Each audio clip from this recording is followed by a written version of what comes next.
Hello everyone, कैसे हैं आप लोग। तो आज हम बात करने वाले हैं एनएचपीसी जेई की जो वैकेंसीज आई थी। देखो, आपके सामने इस बार नंबर ऑफ वैकेंसीज है हर एक ब्रांच के लिए, चाहे वो सिविल हो, मैकेनिकल हो, इलेक्ट्रिकल हो, चाहे इलेक्ट्रिकल एंड इलेक्ट्रॉनिक्स हो या फिर इलेक्ट्रॉनिक्स एंड कम्युनिकेशन हो। तो सब लोगों के लिए नंबर ऑफ वैकेंसीज आपके पास। बस सिर्फ आपको क्या करना है, अपनी तैयारी पे ध्यान देना है और जो तैयारी है उसको इतना अच्छे से कर लेना है जैसे कोई भी एग्जाम हो। मेरा हर वीडियो में ये कमेंट रहता है, आपको हर वीडियो में मैंने ये बात कही है कि जब भी आप किसी एग्जाम की प्रिपरेशन कर रहे हो तो आप एक कॉमन सिलेबस तैयार कर लो। जैसे ही एग्जाम चेंज हो, जैसे ही आपका एग्जाम का पैटर्न चेंज हो, सिर्फ आपको जो नई चीजें ऐड ऑन हुई है उनको पढ़ना है और जो आपने पार्ट छोड़ा है या जो पार्ट आपको छोड़ना है उस पार्ट को आप छोड़ दो और आप वापस अपनी तैयारी में, बहुत ज्यादा टाइम नहीं लगेगा। तो आपको हर किसी एग्जाम के लिए जीरो से तैयारी नहीं करनी होगी। सिर्फ इस बात का ध्यान रखें, हमेशा एक कॉमन सिलेबस को प्रिपेयर करें। तो आज हम यहां पर बात करने आए हैं एनएचपीसी की जो वैकेंसीज आई थी, national hydro electric power corporation. ये एक टाइप की मिनी रत्ना कंपनी है जिसमें वैकेंसीज आई थी सिविल इंजीनियर के लिए, इलेक्ट्रिकल इंजीनियर के लिए और as well as mechanical engineer के लिए, सभी के लिए वैकेंसीज आई थी। देखो, इसका लोगो भी है, energy is future make it bright. तो आपको भी क्या करना है, आपको पूरी एनर्जी देनी है अपने फ्यूचर को ब्राइट बनाने के लिए। तो ध्यान रखना, आपको क्या करना, आपको पूरी एनर्जी देनी है अपने फ्यूचर को ब्राइट बनाने के लिए। तो उसी के लिए हमें मेहनत करनी है। तो उसमें मैं एक नया स्टेप और ऐड करना चाहूंगा कि एनएचपीसी में आपको किन किन बातों का ध्यान रखना, आपका एग्जाम पैटर्न क्या था, प्रीवियसली क्या था, कट ऑफ क्या थी, इन सब के बारे में देखेंगे। तो इस पूरी जानकारी के लिए बने रहिए मेरे साथ इस सेशन में। तो स्टार्ट करते हैं आज का सेशन। देखो, सबसे पहले जो कितनी वैकेंसीज आई थी उनके बारे में बात कर लेते हैं। तो सिविल के लिए अगर बात करें तो 149 वैकेंसीज थी, इलेक्ट्रिकल के लिए, जूनियर इंजीनियर के लिए 74 वैकेंसीज, मैकेनिकल के लिए 63, as well as electronics and communication के लिए भी यहां पर वैकेंसीज है। ई एंड सी के लिए भी, आईटी सुपरवाइजर वैकेंसीज है, बाकी अदर वैकेंसीज भी दे रखी है जैसे ड्राफ्टमैन की और सिविल की दे रखी है और ड्राफ्टमैन मैकेनिकल्स की दे रखी है। तो यहां पर ओवरऑल अगर हम नंबर ऑफ वैकेंसीज की बात करें तो 388 वैकेंसीज है, जिसमें से अगर हम बात करें तो 250 प्लस जो वैकेंसीज है वो अपने इंजीनियर्स के लिए, मतलब इंजीनियर्स के लिए एक और सुनहरा मौका है। आपको इन वैकेंसीज को कैसे ग्रैब करना है, स्टेप बाय स्टेप देखेंगे कि नेक्स्ट स्टेप में हमें किन बातों का ध्यान रखना है और हमारे जो फॉर्म फिलिंग डेट है उनके बारे में भी देखेंगे। तो जो हमारी इंपॉर्टेंट डेट्स हैं, 9 जून 2023, 9 जून 2023 को 10 बजे आपका फॉर्म स्टार्ट हो जाएगा। मतलब आपका फॉर्म यहां पर 9 जून को स्टार्ट हो जाएगा। साथ ही साथ last date of submission of online application 30 जून है और 11:55 PM है। मतलब आपको वेट नहीं करना है लास्ट डेट का, आपको फॉर्म स्टार्टिंग में ही फिल कर देना है, क्योंकि लास्ट में देखते हो कि सर्वर का बहुत सारा इश्यू रहता है। तो इसीलिए हमें 9 जून को अगर फॉर्म स्टार्ट हो रहा है तो 9 जून को ही हम फॉर्म फिल कर देंगे और हम अपनी तैयारी में लग जाएंगे। उसके बाद हम ध्यान नहीं देंगे इधर उधर की गॉसिप्स पे। ठीक है, एग्जाम डेट अभी इन्होंने रिलीज नहीं की है तो इसीलिए यहां पर लिखा गया है टू बी नोटिफाइड सून। ठीक है, इसके बाद चलते हैं हम, इसके लिए एसेंशियल क्वालिफिकेशन क्या है। देखो, इन्होंने क्या बोला है, अगर आप सिविल से हो तो आपके पास सिविल का डिप्लोमा होना चाहिए, अगर आप इलेक्ट्रिकल से हो तो आपके पास इलेक्ट्रिकल का डिप्लोमा होना चाहिए, आप मैकेनिकल से हो तो आपके पास मैकेनिकल का डिप्लोमा होना चाहिए। तो यहां पर जब भी आपको एसेंशियल क्वालिफिकेशन बोली गई, मतलब ये तो क्वालिफिकेशन आपको रिक्वायर्ड है, बट क्या इसमें डिग्री वाले एलिजिबल है? हाँ, इसमें डिग्री वाले एलिजिबल है, बट कुछ कंडीशंस पर, उनके लिए कुछ कंडीशंस रखी गई है। क्या? उनके लिए higher technical qualification like BTech BE without the essential qualification. मतलब आपके पास अगर डिप्लोमा नहीं है तो आप अप्लाई नहीं कर सकते। अगर आपके पास डिप्लोमा प्लस डिग्री है तो आप इस पोस्ट के लिए एलिजिबल हैं। ठीक है, इन्होंने साफ साफ लिखा, higher technical qualification like BTech B without the essential qualification that is full time regular diploma is not eligible और अलाउड। मतलब अगर आपके पास एसेंशियल क्वालिफिकेशन नहीं है तो आप अलाउड नहीं है बिल्कुल भी इस फॉर्म को भरने के लिए। तो ध्यान देना है, पहली कंडीशन क्या आ गई, अगर आपके पास डिग्री है बट आपके पास उसके साथ साथ क्या होना चाहिए, डिप्लोमा होना चाहिए रेस्पेक्टिव स्ट्रीम में। सिविल है तो सिविल, इलेक्ट्रिकल है तो इलेक्ट्रिकल, मैकेनिकल है तो मैकेनिकल। तो जिस भी स्ट्रीम के रिगार्डिंग हम बात करेंगे उसमें आपके पास क्या होना चाहिए, डिप्लोमा होना चाहिए। उसके बाद आपने डिग्री की है तो आप एलिजिबल हैं। चलो नेक्स्ट, अब इसके लिए एज लिमिट क्या है, एज लिमिट कब तक देखनी है, कैसे देखनी है, एज लिमिट की भी बात करनी है। तो मिनिमम जो एज लिमिट है वो मोस्ट ऑफ द एग्जाम में 18 ईयर्स आती है, जब आप एक इनफ मैच्योर हो जाते हो 18 साल में। वैसे तो मैच्योर तो क्या ही है, आजकल तो सभी हो जाते हैं, ठीक है। तो जो मिनिमम एज लिमिट है वो 18 ईयर्स है आपकी, और मैक्सिमम जो एज लिमिट है वो 30 ईयर्स है। वो आपकी कितनी है, 30 ईयर्स। और वो 30 ईयर्स कब तक, 30 जून 2023 तक कंसीडर किया जाएगा। आपकी जो एज लिमिट है वो किस डेट तक कंसीडर की जा रही है, 30 जून 2023। और जो एज रिलैक्सेशन है अपर एज लिमिट पर, वो एज पर गवर्नमेंट जो भी रूल्स होते हैं, जो भी कैटेगरी वाइज जो भी डिडक्शन, जो भी आपको मिलता है एज रिलैक्सेशन, वो यहां पर अप्लीकेबल होगा। जो भी गवर्नमेंट अप्लाई करती है, जैसे किसी कैटेगरी के लिए 5 ईयर्स होता है, किसी के लिए 10 ईयर्स होता है, तो वो यहां पर अप्लाई है, तो उनके लिए कोई इश्यू की बात नहीं है। चलो अब बात करते हैं कि इसका एग्जाम का जो मोड है, स्कीम ऑफ एग्जामिनेशन क्या है, और हम किस बिहाफ पर यहां पर बात करने वाले हैं। देखो मीडियम ऑफ एग्जामिनेशन इन्होंने दिया है, डिप्लोमा स्टूडेंट को अलाउ किया, तो इन्होंने एक बहुत बेहतरीन चीज की है। जिन लोगों ने हिंदी में स्टडी की है उनके लिए हिंदी में ही पेपर है, जिन लोगों ने इंग्लिश में स्टडी की है उनके लिए इंग्लिश में ही पेपर है। तो मोड पेपर का क्या है, इंग्लिश एंड हिंदी दोनों है यहां पर, ठीक है। दूसरा, एग्जाम जो ड्यूरेशन होगी आपकी वो कितनी होगी, 3 आवर्स की होगी, मतलब 180 मिनट में लेंगे। 180 मिनट में आपके पास टोटल नंबर ऑफ क्वेश्चंस कितने होंगे, 200 क्वेश्चंस होंगे। टोटल नंबर ऑफ क्वेश्चंस कितने होंगे, 200 क्वेश्चंस होंगे। और 200 क्वेश्चन मतलब हम अगर यहां पर बात करें तो 200 क्वेश्चन कितने मिनट में, 180 मिनट में। मतलब आपको एक क्वेश्चन करने के लिए 1 मिनट से भी कम का टाइम मिलेगा, 1 मिनट से भी कम का टाइम मिलेगा। तो ध्यान रखना है कि आपको ईच क्वेश्चन पर आपको डिपेंड करना, आप इसकी कैसे प्रिपरेशन करेंगे, आपको ये ध्यान रखना है कि आपकी प्रिपरेशन इतने अच्छे लेवल की हो कि क्वेश्चन देखें तो मोस्ट ऑफ द सॉल्यूशन आप अपने माइंड में कैलकुलेशन कर लो। कुछ क्वेश्चन ऐसे भी आएंगे जो आप डायरेक्टली देख के लगा सकते हो, कुछ क्वेश्चन ऐसे आएंगे जिनकी कैलकुलेशन करनी पड़ेगी। बट किसी क्वेश्चन में स्टक होके नहीं बैठना है, क्योंकि अभी हम देखेंगे इसके बाद इसकी कट ऑफ के बारे में भी देखेंगे, कट ऑफ कितनी रही थी, उसके अकॉर्डिंग भी हमें थोड़ा सा सोच के चलना है कि हाँ मैं इतने क्वेश्चन का मार्जिन लेके चल सकता हूं।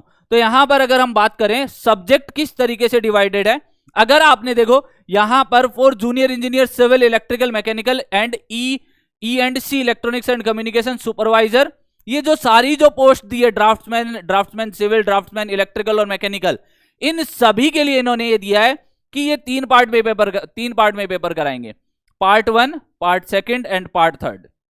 ठीक है, पार्ट 1 में आपके 140 एमसीक्यू होंगे, 140 एमसीक्यू होंगे जो आपकी रेस्पेक्टिव स्ट्रीम के होंगे। 140 MCQ of the concern discipline. आप सिविल से हैं तो सिविल के, इलेक्ट्रिकल से है तो इलेक्ट्रिकल से, मैकेनिकल है तो मैकेनिकल से, और इलेक्ट्रॉनिक्स से तो इलेक्ट्रॉनिक्स से। पार्ट 2 जो होगा, पार्ट 2 में अब आपके पास कितने क्वेश्चन रहेंगे, 30 क्वेश्चन रहेंगे, 30 एमसीक्यूज रहेंगे। और 30 एमसीक्यूज किसके रहेंगे, यहां पर आपके जनरल अवेयरनेस के, अभी हम देखेंगे कि प्रीवियसली क्या दिया गया था सिलेबस, क्योंकि अभी तक रिसेंट सिलेबस अभी हमें नहीं मिला है। तो यहां पर हम देखेंगे कि प्रीवियसली सिलेबस क्या था, उसके अकॉर्डिंग हम बात करेंगे कि 30 एमसीक्यू किस तरीके से टॉपिक से आते हैं, हमें कौन कौन से टॉपिक तैयार करने हैं जनरल अवेयरनेस में।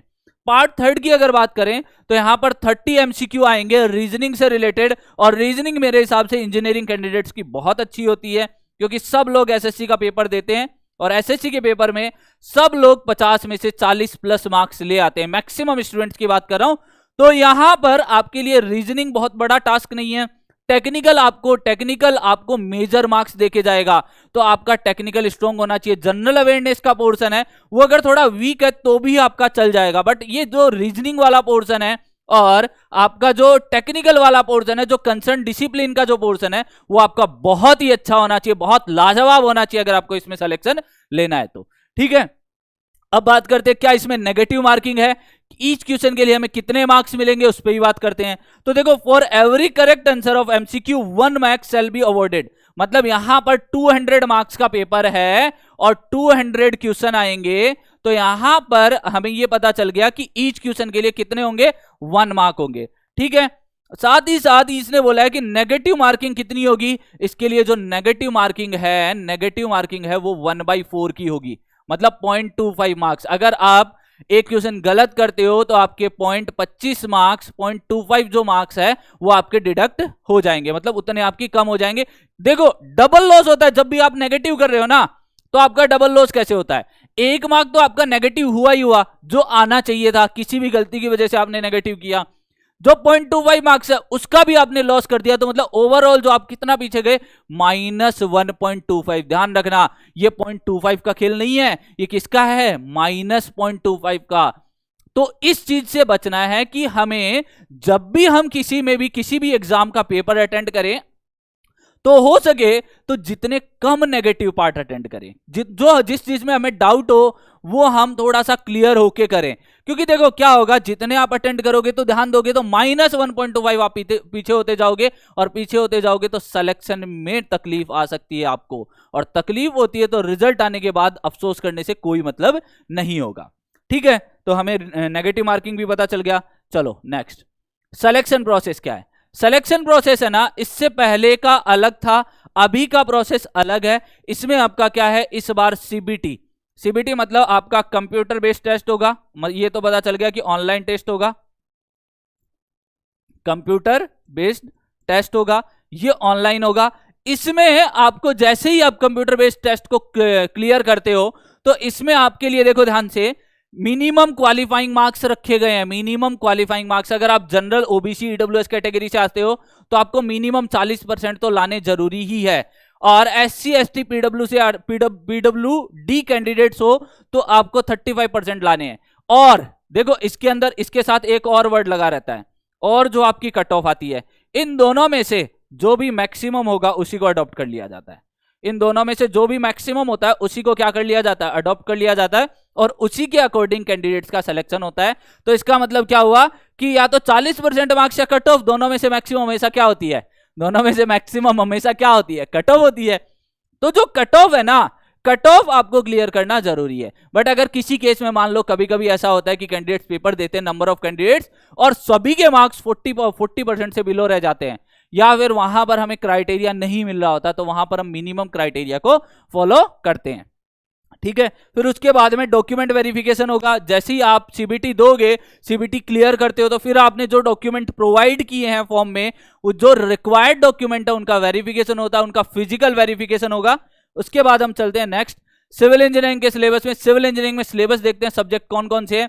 तो fluid mechanics, theory of structure, RCC, steel, railway and highway, मतलब यहां पर एयरपोर्ट का पार्ट नहीं है। Soil mechanics and foundation engineering, hydraulic engineering. Hydraulic के अंदर देखो, हाइड्रोलिक इंजीनियरिंग देने का मतलब क्या हुआ, यहां फ्लूइड मैकेनिक्स दिया हुआ था ना, तो यहां पर जब हम देखते हैं तो हाइड्रोलिक इंजीनियरिंग में जितना भी वाटर वाला पार्ट होता है वो सारा कंसिस्ट होता है। ठीक है, तो यहां पर अगर यहां पर इरिगेशन, हाइड्रोलॉजी, इनके क्वेश्चन आ जाए तो कोई दिक्कत वाली बात नहीं है।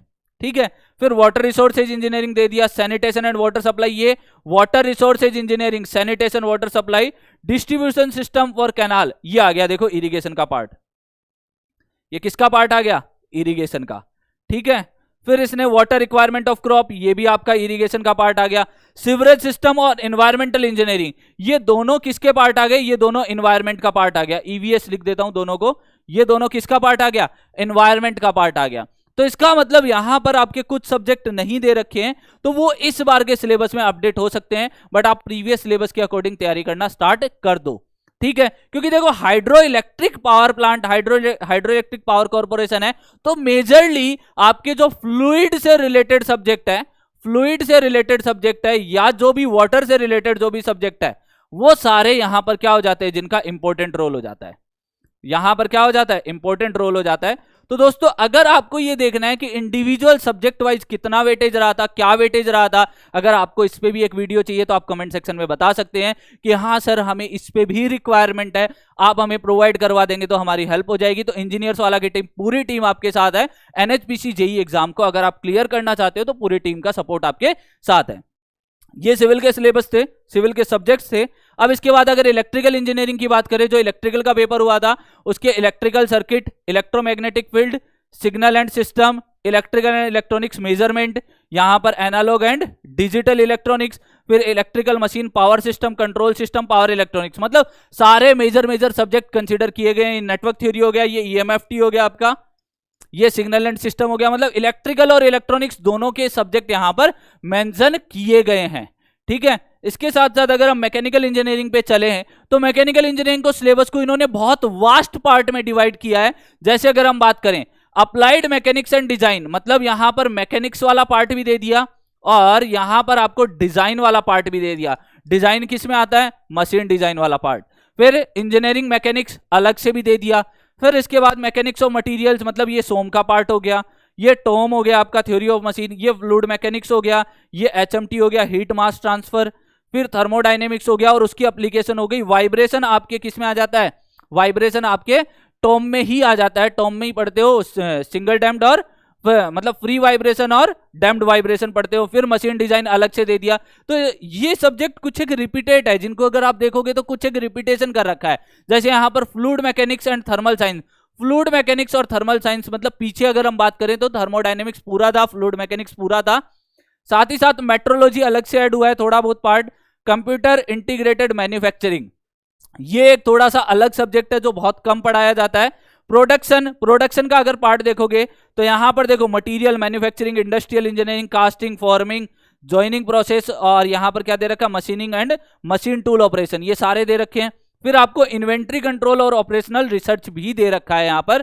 तो मतलब ओवरऑल अगर हम यहां पर इंजीनियरिंग मटेरियल्स भी दे दिया, मतलब सब्जेक्ट में किसी एरिया को नहीं छोड़ा इन्होंने। मैकेनिकल में हर एक एरिया को टच किया है। जितना भी हाइड्रो मतलब पानी के थ्रू इलेक्ट्रिसिटी जनरेट करने के लिए रिक्वायर्ड है, उन सारे पार्ट को आपसे पढ़वा के मानेगा और उन सारे पार्ट के भी पर आपका एग्जाम लेगा। तो ये तो बात हुई सर सिलेबस की। ये तो कॉमन, मतलब अगर हम बात करें, ये आपका इंजीनियरिंग का सिलेबस था। जो आप सब्जेक्ट है आपका सिविल है, सिविल का इलेक्ट्रिकल है, इलेक्ट्रिकल का मैकेनिकल है, मैकेनिकल का। तो साथ ही साथ अगर हम बात करें कॉमन सिलेबस भी बता दीजिए सर। तो जनरल अवेयरनेस का जो सिलेबस मुझे मिला है उससे बात करते हैं। इंटरनेशनल रिलेशन, मतलब हमारी आसपास की बाउंड्रीज की जो कंट्रीज है या जो विदेशी जो भी अलग अलग देश है उनके साथ हमारे कैसे रिलेशन है उसके बारे में। फेमस पर्सनैलिटीज, जैसे आप हुए, फेमस पर्सनैलिटी हुई, आपके बारे में पूरी जानकारी होनी चाहिए थी। आप हुए, आपके पार्टनर हुए, उन सभी के बारे में पूरी जानकारी होनी चाहिए। करंट इवेंट जो चल रहे हैं, जो इंपॉर्टेंट है वो। जियोग्राफी ऑफ इंडिया, मतलब जियोग्राफी पूरा दे दिया। History of India, economics, polity पूरा दे दिया। स्पोर्ट इवेंट, मतलब करंट लास्ट ईयर में स्पोर्ट इवेंट कौन से हुए और मेजर जो भी अवार्ड हैं, जो भी जिस कैंडिडेट को मिले हैं, जिस भी खिलाड़ी को मिले, उन सब के बारे में। नेशनल इश्यूज कौन कौन से हैं, ठीक है। फिर यहां पर बुक्स और ऑथर्स, इंपॉर्टेंट बुक्स और ऑथर्स। फिर यहां पर constitution, general science, everyday science. मतलब अगर हम ये देखें तो सेम एसएससी जेई का ही सिलेबस है। एसएससी जेई में जितना भी नॉन टेक पढ़ते हो, जो 50 मार्क्स का आपका आता है, वही सेम सिलेबस है, ठीक है। तो ये आप एसएससी के लिए प्रिपेयर कर रहे हो तो यहां भी आपकी सारी प्रिपरेशन हो जाएगी। इसमें आपको मेरे हिसाब से एसएससी में एक बार चेक कर लेना आईआर है कि नहीं है, इंटरनेशनल रिलेशन है कि नहीं है तो भी ठीक है, नहीं है तो हम यहां पर अलग से तैयार कर लेंगे, 1 या 2 क्वेश्चन आएगा, ज्यादा कोई दिक्कत वाली बात नहीं है। चलो अब इसके बाद में अगर रीजनिंग की बात करें तो रीजनिंग का काफी सारा सिलेबस एसएससी की तरह ही है। जैसे figure matrix question, alphabet series, number series, analogy, mirror image, group identical, coding decoding, problem on age, blood relation, test on direction, test of direction test, Venn diagram, non verbal series, arguments. मतलब ये सारे हमें SSC के according ही most of the syllabus क्या है यहां पर एसएससी के अकॉर्डिंग है। तो आप जब एसएससी जेई की तैयारी कर रहे हो तो इसके लिए अलग से रीजनिंग पढ़ने की जरूरत नहीं है, एसएससी के साथ ही आपका हो जाएगा। तो यहां पर आपको दोनों पार्ट है जो नॉन टेक्निकल के, अगर कोई स्टूडेंट है, कोई भी कैंडिडेट है, वो एसएससी की तैयारी कर रहा है तो उसको अलग से तैयार करने की जरूरत नहीं है, उसका सेम सिलेबस इसी से कवर हो जाएगा। बात समझ में आई यहां तक? चलो ये तो हुआ इंपॉर्टेंट बात। अब देखो इसके बाद में ये जो कट ऑफ की बात कर रहे हैं, कट ऑफ की हम बात कर रहे हैं, अब इंपॉर्टेंट बात करते हैं जहां पर हमें सिलेक्शन की बात करनी है, कैसे होगा सिलेक्शन। तो दोस्तों देखना, इसमें मैं एक पॉइंट और ऐड करना चाहूंगा। प्रीवियसली जो था, ये जो सिलेबस था, ये मैंने उसमें से मेजरली सिलेबस निकाला है, जो आप देख रहे हैं यहां पर सिलेबस मैंने निकाला है। अब बात करते हैं कि प्रीवियस पैटर्न क्या था और जो कट ऑफ है वो उसके अकॉर्डिंग है। प्रीवियसली क्या था, प्रीवियसली भी 200 मार्क्स का पेपर होता था, एनएचपीसी 2022 तक 200 मार्क्स, 200 क्वेश्चन का ही पेपर होता था। उसमें क्या था, आपके 110 मार्क्स आपके रेस्पेक्टिव डिसिप्लिन के होते थे। मतलब आपका जो रेस्पेक्टिव डिसिप्लिन है उसके होते थे, ठीक है। तो इसका मतलब ये हो गया, जो सिविल है वो सिविल, मैकेनिकल है वो मैकेनिकल, इलेक्ट्रिकल है जो इलेक्ट्रिकल, और इलेक्ट्रॉनिक्स है वो इलेक्ट्रॉनिक्स के सब्जेक्ट पड़ेगा 110 मार्क्स के। फिर इसमें 30 मार्क्स आपके 30 एमसीक्यू किसके आते थे? रीजनिंग के। 30 एमसीक्यू किसके? रीजनिंग के। 30 एमसीक्यू किसके आते थे आपके? यहां पर जनरल अवेयरनेस के, जनरल अवेयरनेस के। फिर अगर हम बात करें तो 30 एमसीक्यू जो आते थे आपके, वो जनरल इंजीनियरिंग का पार्ट होता था। वो किसका पार्ट होता था? जनरल इंजीनियरिंग का। जनरल इंजीनियरिंग में तीनों ब्रांच का कुछ ना कुछ पार्ट होता था, बट इस बार इस पैटर्न को थोड़ा चेंज कर दिया गया है। क्या चेंज हुआ है इस बार इस पैटर्न में? ये जो 30 मार्क्स है, यहां पर अगर हम बात करें, ये जो 30 एमसीक्यू जो जनरल इंजीनियरिंग के आते थे आपके, उसको चेंज कर दिया गया है। और इस बार यहां पर जो 110 मार्क्स का जो पार्ट आता था, 110 मार्क्स का जो पार्ट आता था, इसको चेंज करके इन्होंने क्या कर दिया? इन्होंने कर दिया है इसको 140 मार्क्स का। 140 मार्क्स मतलब 140 क्वेश्चन इसके कर दिए, और इसको रिमूव कर दिया गया है। इसको रिमूव कर दिया गया है। इसका मतलब आपको सिविल वालों को इलेक्ट्रिकल के सब्जेक्ट नहीं पढ़ने की जरूरत, मैकेनिकल के नहीं पढ़ने की जरूरत, और इलेक्ट्रिकल को मैकेनिकल और सिविल के, और मैकेनिकल को कौन से नहीं पढ़ने की जरूरत? सिविल और इलेक्ट्रिकल के सब्जेक्ट पढ़ने की जरूरत नहीं है। मतलब एक बेसिक इंजीनियरिंग के सब्जेक्ट पढ़ने की जरूरत नहीं है। ठीक है, तो मतलब यहां पर अगर हम देखेंगे तो जो कट ऑफ है वो इस पैटर्न के अकॉर्डिंग बता रहा हूं मैं। जो कट ऑफ है वो इस पैटर्न के अकॉर्डिंग है, तो उसी के अकॉर्डिंग देखना इसको। आपको अगर हम सिविल की कट ऑफ की बात करें, सिविल की कट ऑफ की बात करें तो जनरल की जो कट ऑफ रही थी वो 149.25, ईडब्ल्यूएस की 147.58, और यहां पर ओबीसी की 145.17, एससी की 135 और एसटी की 126 कट ऑफ रही थी। इसका मतलब ये हुआ लगभग आपकी जो कट ऑफ है वो 75% अचीव कर रही है। इसका मतलब आपको तैयारी कितने के लिए करनी पड़ेगी? सिविल वालों को तैयारी आपको मान के चलना पड़ेगा 85% को, क्योंकि तब से लेके अब तक कंपटीशन बहुत बढ़ चुका है। आप लोगों के पास आप लोगों ने इतना पढ़ चुके हो, इतना नॉलेज आप लोगों के पास में, कि आपकी जो आप खुद ही इस कट ऑफ को बढ़ा दोगे 75 से लेके 85% तक। तो आपको 85-90% को चेंज करना है, तो आप यहां पर एग्जाम को इजीली क्लियर कर लोगे।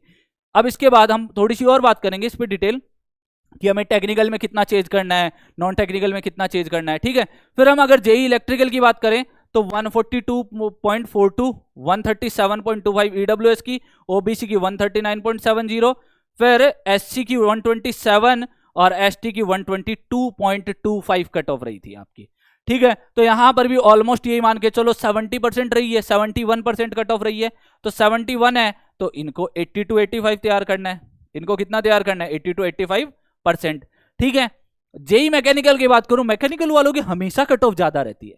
कितना ही पढ़ते हो यार आप लोग। ठीक है, मैं सिविल से हूं तो इसका मतलब ये नहीं है, मैं जस्ट एक मजाक कर रहा हूं। पढ़ना एक अच्छी चीज है, डोंट वरी। ठीक है, मैकेनिकल वालों की कट ऑफ है 156.25 जनरल की, 154 देखना ध्यान से, 154 ईडब्ल्यूएस की, ओबीसी की 154.59, ईडब्ल्यूएस से ज्यादा, बाकी किसी में ईडब्ल्यूएस से ज्यादा नहीं है। फिर एससी की 147.81 और 132.01 एसटी की कट ऑफ है। तो मतलब इसका मतलब मैकेनिकल वालों को ये इन्होंने कितना पढ़ रखा है? यहां पर 78-79% तो इनकी कट ऑफ है। इनको कितना अचीव करना पड़ेगा? इनको 90% अचीव करना पड़ेगा। इनकी 70% तो इनकी 70% तो इनकी 78% तो इनकी कट ऑफ है। इनको अचीव करना पड़ेगा 90%। तो मेरे भाई पढ़ने लग जाओ, ऐसे सिलेक्शन नहीं होगा, ऐसे सिलेक्शन नहीं होगा, ध्यान देना। अब बात करते हैं सिलेक्शन कैसे करना है। थोड़ा सा आइडिया दे देता हूं आपको, किस सब्जेक्ट में कितना, किस पार्ट में कितना गेन करने की जरूरत है। तो देखो, इंजीनियरिंग का जो पार्ट है आपका, जो इंजीनियरिंग स्ट्रीम वाला पार्ट है, वहां से आपके क्वेश्चन आएंगे 140। ठीक है, 140 क्वेश्चन। यहां पर अगर जनरल अवेयरनेस की बात करें तो यहां पर आपके पास अब इस बार 30 क्वेश्चन है, और यहां पर अगर रीजनिंग की बात करेंगे तो रीजनिंग में भी आपके पास कितने हैं? 30 क्वेश्चन है। ठीक है, तो यहां पर अब आप रीजनिंग में 30 में से आप कितने मार्क्स ला सकते हो? 25 ले आओगे, इजीली ले आओगे 25, मुझे पता है, सब पे भरोसा है मुझे, आप 25 मार्क्स तो ले ही आओगे। ठीक है, यहां पर 30 में से मैं ज्यादा फोर्स नहीं कर रहा, आप 50% अचीव कर लो। 25-15 कितने हो गए? 40। 25-15 कितने हो गए? 40। यहां पर हमें एक्यूरेसी रखनी है 140 में, 120 से 130 नंबर हमें लाने हैं। किसके लिए? सिविल और इलेक्ट्रिकल के लिए। मैकेनिकल वालों को इसमें थोड़ा सा और किफायती चलना है, 125 से 135 लाने हैं, ठीक है। तो यहां पर 125 से 135 लाओगे तो देखो सिविल वालों का ओवरऑल सम कितना जाता है, सिविल वालों का ओवरऑल सम कितना जा रहा है। अगर हम यहां पर 120 पे बात करते हैं तो ये कितने हो गए 40, तो यहां पर कितने हो गए 160 से लेके 170 मार्क्स हो गए सिविल और इलेक्ट्रिकल वालों के लिए, ठीक है। अगर हम यहां से जाते हैं तो कितने हो गए 165 से 175। अब ये बताओ आपकी जो प्रीवियस कट ऑफ है क्लियर हो रही है। तो यहां पर आपको इसी वेटेज का ध्यान रखते हुए ही आपको पूरी तैयारी करनी है। तो देखो दोस्तों, यहां पर हमने एनएचपीसी जेई के बारे में पूरी डिटेल बात की, प्रीवियसली कट ऑफ क्या थी, प्रीवियसली सिलेबस क्या था, प्रीवियसली पैटर्न क्या था, और उसी के बिहाफ पर हमें अपनी तैयारी कर लेनी है, अपनी तैयारी स्टार्ट कर देनी है, ठीक है। तो यहां पर आपके फॉर्म आज से स्टार्ट हो चुके हैं, तो आप फॉर्म भरना नहीं भूलें, बिल्कुल गलती नहीं करें कि लास्ट डेट में आप फॉर्म भरेंगे। साथ ही साथ अपनी तैयारी को बूस्टअप रखें। आप कमेंट सेक्शन में बता सकते हैं क्या आपको इसका टॉपिक वाइज या फिर सब्जेक्ट वाइज सिलेबस का कोई वीडियो चाहिए, या उससे रिलेटेड आपकी कोई भी एनएचपीसी जेई से रिलेटेड इंजीनियर वाला की टीम, अगर आपको किसी भी हेल्प की रिक्वायरमेंट हो इंजीनियर्स वाला की टीम से, तो आप कमेंट सेक्शन में जरूर बता सकते हैं। बाकी अगर कोई भी डाउट हो तो आप कमेंट सेक्शन में जरूर बताइएगा। आज के लिए इतना ही मेरे दोस्तों, मिलते हैं नेक्स्ट सेशन में ऐसे ही इंटरेस्टिंग सेशन के साथ। Thank you so much guys session में बने रहने के लिए।